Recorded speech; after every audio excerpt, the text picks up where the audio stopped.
अच्छा सर, लोग ये कहते हैं कि तहरीक लब्बैक पाकिस्तान मुस्लिम मुस्लिम लीग नून की बी टीम है, क्योंकि ये पीटीआई के दौर में आए दिन सड़कों पर आ जाती थी और नून लीग की दफ़ा खामोश है।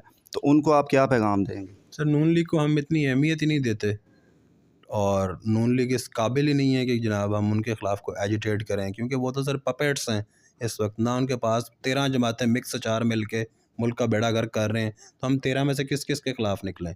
ठीक है। और अगर कोई कहे कि तरीके लबैक पाकिस्तान मुस्लिम लीग नवाज़ की बी टीम है, तो हम मुस्लिम लीग नवाज़ पे इस तरह बी टीम बनने पे सर हम लानत भी नहीं भेजते सर।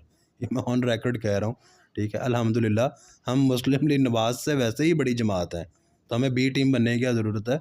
उन्होंने बनना है तो हमारी बी सी डी टीम बन जाए आके। एग्जाम्पल दे देता हूँ, कराची में इलेक्शन हुआ है। ठीक है, उस इलेक्शन में 13 जमातों ने मिल के 12,900 वोट लिए हैं, 13 जमातों ने, और हमने अकेले ने 11,000 वोट लिए है।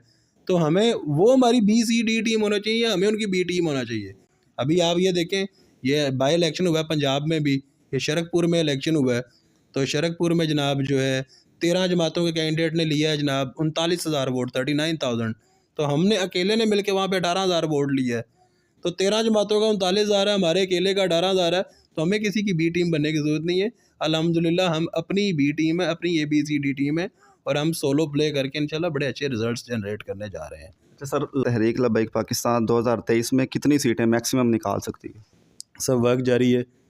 मैं कोई फ़िगर कोट नहीं कर सकता, लेकिन तमाम असम्बलीज़ में इंशाल्लाह हमारी रिप्रेजेंटेशन इस दफ़ा होनी है। दिन रात मेहनत कर रहे हैं एज़ अ ऑफिस बेरर। आप मेरी एक्टिविटीज़ भी देखते हैं, जमात को मुनज़्ज़म कर रहे हैं, जमात को मुतहरिक कर रहे हैं, कारकुनों को मुतहरिक कर रहे हैं, वर्कर्स कन्वेंशन करवा रहे हैं। जहाँ जहाँ पे तंजीमी मसाइल थे, तमाम अज़ला में 14 अज़ला मेरे डोमेन में आते हैं, उनमें जनाब हम दौरा कर चुके हैं और जो है मामलात ठीक करने की कोशिश कर रहे हैं, बेहतर करने की कोशिश कर रहे हैं। अच्छे नज़रियाती लोगों को जो इलेक्शन लड़ने के काबिल हैं, उनको आगे लाने की कोशिश की जा रही है। इंशाल्लाह बेहतर नतीजे होंगे।